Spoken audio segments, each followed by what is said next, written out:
The moment I discovered the truth, everything shifted. It was a regular Tuesday evening when I walked into our home, the familiar scent of lavender and vanilla wafting through the air. I had just returned from a long day at work, ready to unwind with my wife, Sarah. I expected to find her in the kitchen, preparing dinner, perhaps with a glass of wine waiting for me on the counter. Instead, I found an empty room, and an unsettling silence settled over me like a heavy fog. I called out her name, but only the echo of my voice answered back. My heart raced as I moved through the house, checking every room, every corner. It was then that I noticed something strange. Our front door was ajar. The lock, usually so reliable, was slightly turned. That's when a deep, gnawing fear took root in my stomach. I stepped outside, and there it was, the unmistakable sight of a man standing by our garage. He wore a uniform blue with a name tag that read Mike, a locksmith. I had never seen him before, but I could feel the blood drain from my face as I put the pieces together. My heart sank as I recalled the late-night conversations Sarah had been having, the secretive glances she exchanged with her phone. The realization hit me like a punch to the gut. I watched as she emerged from the back of the house, her cheeks flushed and her hair slightly disheveled. She looked startled to see me, and in that instant I knew. I was standing on the precipice of betrayal, and I could feel the ground crumbling beneath my feet. The image of her with that locksmith, my mind raced with what they must have done. Mike was just helping me with the door, she said, her voice shaky, but the way she avoided my gaze told me everything I needed to know. Helping you, I echoed, my voice low and trembling with anger. Or was he helping you in more ways than one? The accusations hung in the air, thick and suffocating. Her eyes widened, and I could see the panic set in. I had trusted her with everything, my heart, my life, my home. And now, as I stood there, the weight of betrayal pressed down on my chest like a vice. The image of her with him, locksmith of all people, twisted in my mind. I had trusted her with the keys to my heart, and now I felt the cold metal of those keys slipping away. "Daniel, please, it's not what you think," she pleaded, her voice rising. I took a step back, feeling the walls close in around me. I could almost hear the sound of the locks turning, sealing away the life we had built together. How could she do this to me? The questions swirled in my mind, and I felt a mix of disbelief, anger, and heartbreak. "Not what I think," I snapped, my voice cutting through the air like a knife. "I saw you, I saw the way you looked at him." I wanted to scream, to rage against the injustice of her betrayal, but instead I felt a strange calm wash over me. In that moment of despair, a flicker of resolve ignited within me. I would change the locks, not just on the doors, but on my heart as well. I turned away from her, my mind racing with thoughts of what to do next. I needed to reclaim my life, to take control of the chaos that had invaded my world. I would not let this define me. I would not let her betrayal break me. I would be the one to dictate the terms from here on out. As I stepped back inside, I could feel the weight of the keys in my pocket. They were a reminder of the trust I had given her, and now they felt like a shackle. I had to break free. In the days that followed the confrontation, I found myself caught in a whirlwind of memories and emotions. I replayed every moment of our relationship in my mind, searching for signs of the betrayal that now loomed over us like a dark cloud. It was painful to sift through the good times, the laughter, and the love, knowing that they were now tainted by her infidelity.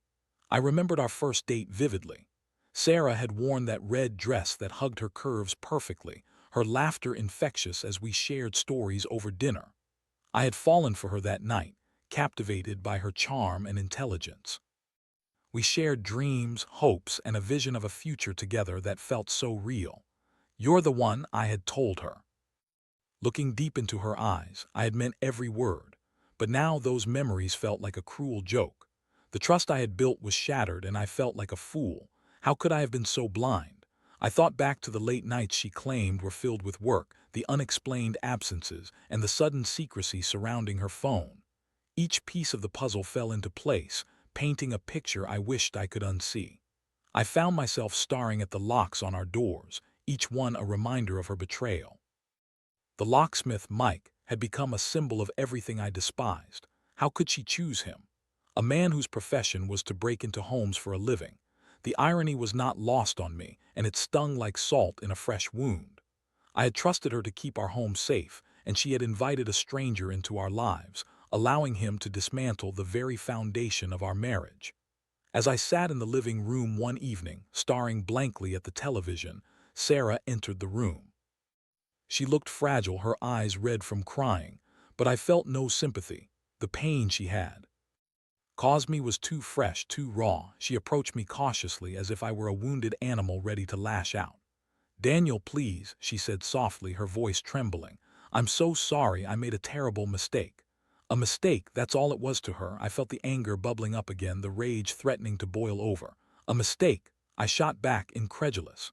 "You slept with someone else, Sarah. You betrayed me in the worst way possible." "I know," she whispered, tears streaming down her cheeks. "But it didn't mean anything. It was just a moment of weakness. I love you, Daniel. You have to believe me." Love. The word felt hollow now. How could she claim to love me when she had so easily given herself to another man? My heart ached at the thought, but I refused to let her see how deeply she had cut me. Instead, I steeled myself, determined not to show any weakness. "I don't know if I can ever trust you again," I replied, my voice cold and steady. "You've broken something that can't be fixed." With that, I turned away from her, unable to bear the sight of her anguish. I needed space, time to think, to process the betrayal that had turned my life upside down. I began to retreat into myself, spending hours alone, contemplating what my next step should be. During those long nights, I started to formulate a plan. I would not be a passive victim in this situation. I would take control. I wanted to change the locks, not just physically, but metaphorically. I wanted to lock her out of my heart, to reclaim my life from the wreckage she had left behind. I researched locksmiths, looking for someone who could come in and replace every lock in our home. It was a small but significant act of defiance, a way for me to assert my power in a situation where I felt utterly powerless. I imagined the satisfaction of watching someone change the locks, sealing her out of the life we had built together. As I plotted my revenge, I felt a strange sense of empowerment.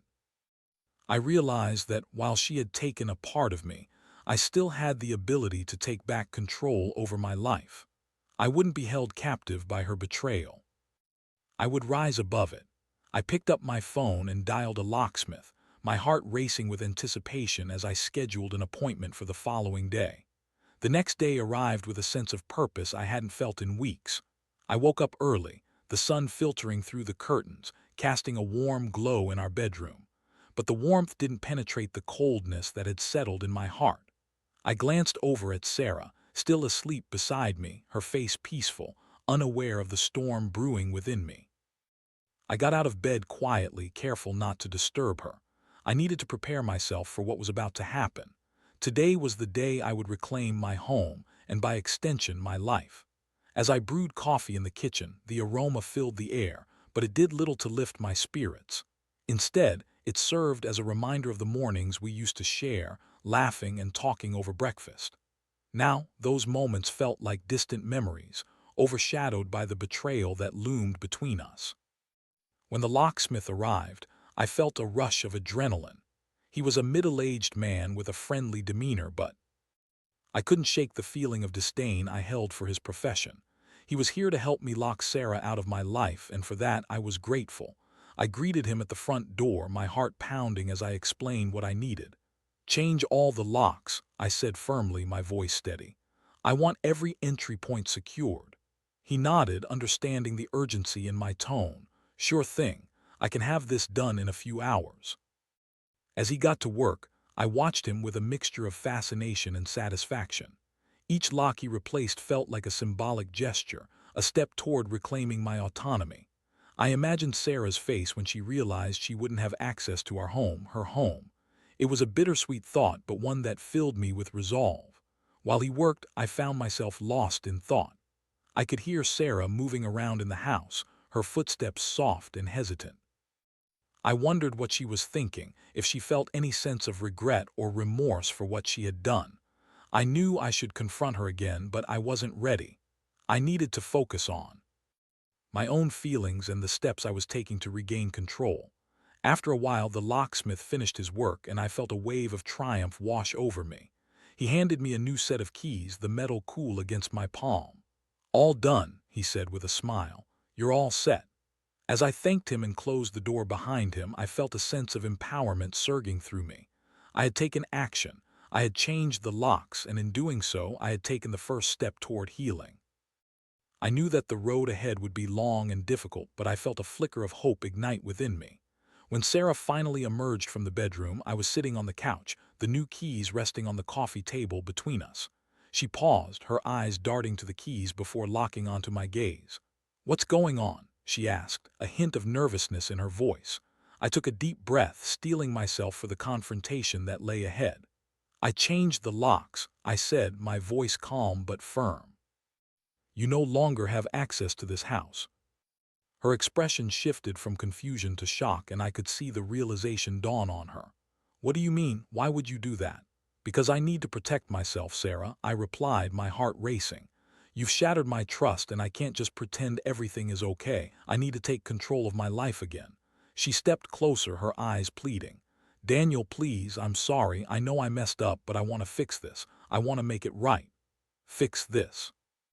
I echoed, my voice rising. "How can you fix what's been broken? You let someone else into our lives, into our home. You betrayed me in a way that I can't just overlook." She opened her mouth to respond, but I held up my hand, cutting her off. "I don't want to hear excuses or justifications. You chose to betray me, and now I'm choosing to protect myself." The tension hung thick in the air, and for a moment we stood in silence. I could see the hurt in her eyes, but I felt no sympathy. I had been the one hurt, and I had to prioritize my own healing. "I hope you understand," I said finally, my voice softer but resolute. "This is for me. I need to find a way to heal, and this is the first step." With that, I picked up the keys and walked toward the door. I opened it and stepped outside, leaving her standing in the living room, a mix of shock and anger on her face. As I closed the door behind me, I felt a weight lift off my shoulders. I had taken action, and for the first time since discovering the betrayal, I felt a sense of clarity. I was no longer a passive victim. I was reclaiming my life, one lock at a time. In the days that followed, the atmosphere in the house shifted dramatically. It was as if a thick fog had settled in, suffocating any remnants of warmth or intimacy. Sarah and I moved around each other like strangers, the space between us charged with unspoken words and unresolved feelings. I had locked her out, but there was no denying that I still felt the weight of her presence, the haunting reminder of what we once had. I busied myself with work, throwing myself into my projects to distract from the emotional turmoil that simmered beneath the surface. Each day felt like a battle against the memories that threatened to overwhelm me. I would catch myself staring at the new locks, their shiny surfaces glinting in the light, and I would feel a rush of anger mixed with determination. I had taken control, but at what cost? One evening, I returned home late after a particularly exhausting day. As I entered the living room, I saw Sarah sitting on the couch, her face pale and drawn. She looked up as I walked in, and for a brief moment I saw a flicker of hope in her eyes. "Daniel," she began, her voice trembling. "Can we talk?" I hesitated, my heart racing. Part of me wanted to hear her out, to understand her perspective, but another part of me wanted to shield myself from further hurt. "What is there to talk about?" I replied, my tone sharper than I intended. "You've made your choice." "I know," she said, her voice breaking, "but I want to explain. I want you to understand why it happened." I clenched my jaw, anger bubbling to the surface. "Why it happened? You think that matters? You betrayed me, Sarah, and I can't just overlook that." "I know," she repeated, tears streaming down her cheeks. "But I was feeling lost. I thought we were growing apart, and when I met Mike, I was foolish. I didn't think. It was a mistake, Daniel, a moment of weakness." Her words struck a chord deep within me. I had felt the distance between us growing, the connection we once shared fading into something unrecognizable. But to hear her acknowledge it felt like a double-edged sword. "You think I can forgive you because you're sorry?" I shot back, my voice trembling with emotion. "You think I can just forget what you did?" "I don't expect you to forgive me right away," she said, her voice softening. "But I want to work on this. I love you and I want to fight for us. Please give me a chance."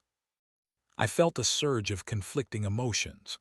Part of me longed to believe her, to hold onto the love we had built together. But another part of me screamed that I needed to protect myself, to guard my heart against further betrayal. "You've already broken my trust," I said, my voice low and steady. "How can I trust you again?" She looked at me, her eyes filled with desperation. "I'll do whatever it takes to earn your trust back, I promise. I'll go to therapy, I'll be honest about everything. Just please don't give up on us." I could see the sincerity in her eyes, but I was terrified of being hurt again. I had felt the pain of betrayal, and I wasn't sure I could endure it a second time. "I need time," I said finally, my voice heavy with resignation. "I can't make any promises right now." As I turned away from her, I felt the weight of the decision hanging over me. I had locked her out of my heart, but now I was faced with the dilemma of whether to let her back in. The following weeks were a blur of tension and uncertainty. Sarah began attending therapy, and I could see her making an effort to change. She would leave notes for me, small gestures of love that reminded me of the woman I had fallen for, but with each note I felt the walls around my heart grow thicker, fortified by the fear of being hurt again. One evening she approached me with a small box in her hands. "I wanted to give you something," she said nervously. I took the box from her and opened it to find a set of keys, keys to the locks I had changed. "I know I don't deserve this, but I want you to have them. They represent my commitment to us, to rebuilding our life together." I stared at the keys, my heart racing. The act was both a gesture of love and a reminder of the betrayal that had led to their replacement. "Why would you give me these?" I asked, my voice tinged with disbelief. "Because I want to show you that I'm serious about making things right," she replied, her voice steady.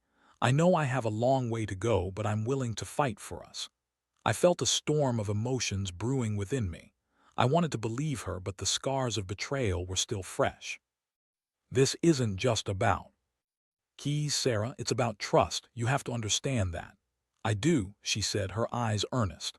"But I'm asking for a chance. Please, let's work through this together." As I looked into her eyes, I felt a flicker of the love we once shared. It was buried beneath layers of hurt and distrust, but it was there. I knew I had a choice to make, either to continue to lock her out or to open the door, even if just a crack, to the possibility of healing. The days that followed that pivotal moment felt like a tightrope walk, teetering between hope and despair. I found myself grappling with the duality of my emotions. Part of me wanted to believe in the possibility of reconciliation, while another part was terrified of the pain that could follow if I let my guard down. Sarah's efforts were commendable, and I couldn't deny that I saw glimpses of the woman I had fallen in love with. She was attending therapy regularly, and I could hear her talking about her feelings and the need to address the issues that had led to her infidelity. Each evening, she would come home and share insights from her sessions, her voice filled with a newfound determination. But every time she spoke, I felt the walls I had built around my heart grow thicker. I was caught in a cycle of wanting to support her while simultaneously protecting myself from further hurt. I was plagued by the thought, could she truly change? Could I allow myself to trust her again? One evening, as we sat on opposite ends of the couch, I noticed the way she was looking at me, her eyes searching, pleading for connection. I could feel the weight of her gaze, and it pulled at the fragments of my heart that were still raw from the betrayal. "Daniel," she began softly, breaking the silence that hung heavy between us. "I know this is hard for you. It's hard for me too. But I want you to know that I'm committed to this. I want to rebuild what we had brick by brick." I took a deep breath, the tension in my chest tightening.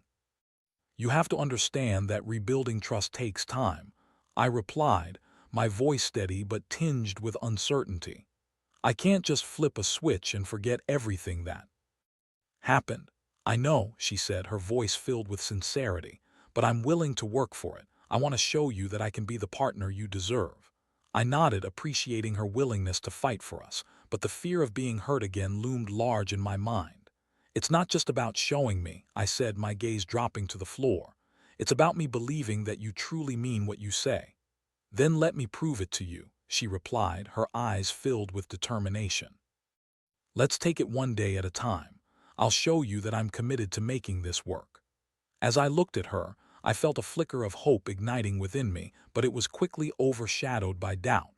I wanted to believe in the possibility of a future together, but the scars of betrayal were still fresh, etched into my memory. Over the next few weeks, we began to navigate the delicate process of rebuilding our relationship. We started going to couples therapy, a step I had initially resisted but ultimately agreed to for the sake of healing. In those sessions, we explored the underlying issues that had contributed to her infidelity. It was challenging, to say the least. Each session felt like peeling back layers of pain, exposing raw emotions that I had buried deep within. I listened as Sarah shared her feelings of inadequacy and loneliness, the struggles she faced that had led her to seek validation elsewhere. It was eye-opening, and I found myself empathizing with her in ways I hadn't thought possible. Yet as we delved into those painful truths, I couldn't shake the feeling of betrayal that lingered in the back of my mind.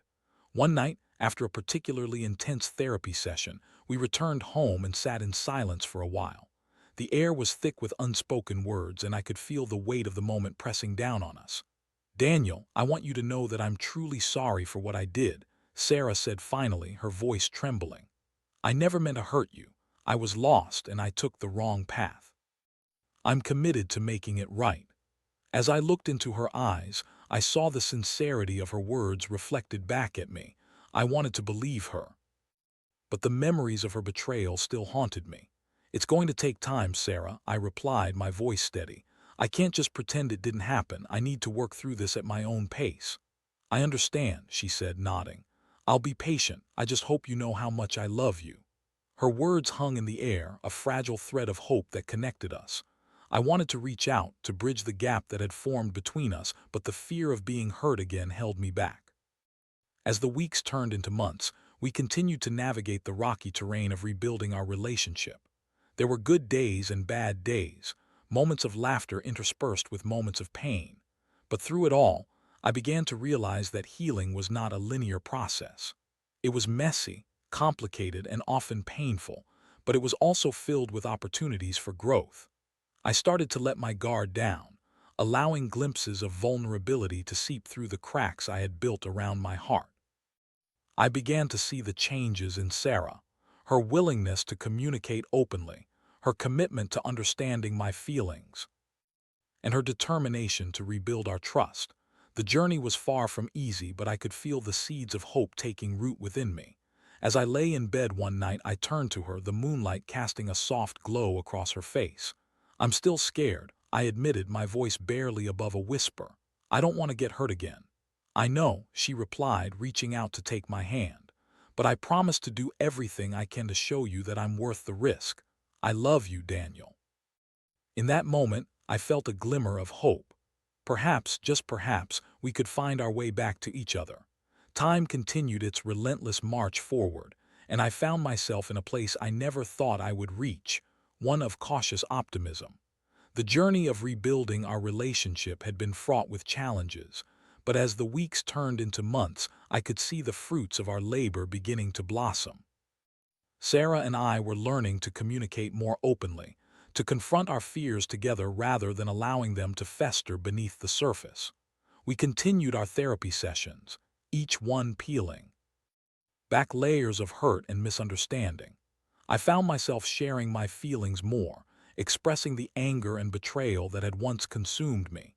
And with each session, I felt the weight of those emotions lifting, replaced by a sense of clarity and understanding. Sarah, too, was making strides in her own healing process, and I could see the determination in her eyes as she worked to rebuild the trust that had been shattered.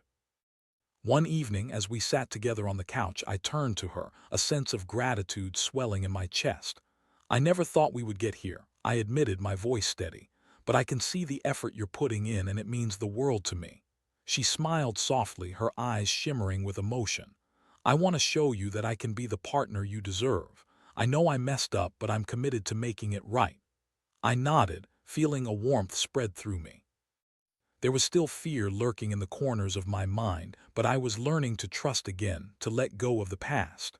I had changed the locks, not just on our doors, but in my heart, and now I was slowly finding the courage to unlock those doors once more. As the weeks turned into months, we began to create new memories together. We started planning small outings, exploring our city and rediscovering the joy of being together. Each shared laugh, Each moment of connection felt like a step forward. I could feel the walls I had built around my heart beginning to crumble, allowing the light of hope to seep through. One night, as we sat under the stars, I reached for her hand. "You know, I've been thinking," I said, my voice low but filled with conviction. "I want to take a leap of faith. I want to trust you again." Her eyes widened, and I could see the glimmer of hope reflected in them. "Really?" she asked, her voice trembling with emotion. "Yes," I replied, feeling a sense of relief wash over me. "I know it's going to take time, but I'm willing to work on this together. I believe we can rebuild what we had." Tears filled her eyes, and she squeezed my hand tightly. "Thank you, Daniel. I promise I'll do everything I can to prove that I'm worthy of your trust." As I looked at her, I felt the warmth of love beginning to blossom again. It was fragile, but it was there, woven together with threads of hope, forgiveness, and determination. I realized that while the scars of betrayal would always remain, they didn't have to define us. We had the power to shape our future together. In the months that followed, we continued to navigate the complexities of our relationship, but now with a renewed sense of purpose. I learned to embrace vulnerability, to let my guard down without fear of losing myself. And Sarah, in turn, demonstrated her commitment to change with every small act of love and understanding. One evening, as we sat together on the couch, I pulled out the old set of keys, the ones I had changed after discovering her affair. "I want to give these back to you," I said, holding them out. "They represent a new beginning for us, a chance to rebuild our life together." She took the keys, her eyes glistening with tears. "Thank you, Daniel," she said, her voice filled with emotion. "This means more to me than you." No, as she held the keys, I felt a sense of closure wash over me. I had transformed my pain into empowerment, and in doing so, I had opened the door to a new chapter in our lives. We were no longer defined by betrayal. We were defined by our resilience, our commitment to growth, and our willingness to fight for love. As we embraced that evening, I realized that the journey was far from over. Healing takes time, and trust is built slowly, brick by brick. But I was ready to face whatever challenges lay ahead, knowing that we were in this together. In the end, I had not only changed the locks on our home, but had also unlocked the potential for a deeper, more meaningful connection. Together, we would forge a new path, one filled with love, trust, and the promise of a brighter future. And as I held Sarah close, I whispered a silent vow to myself. I would never let anyone take the keys to my heart again, unless it was her.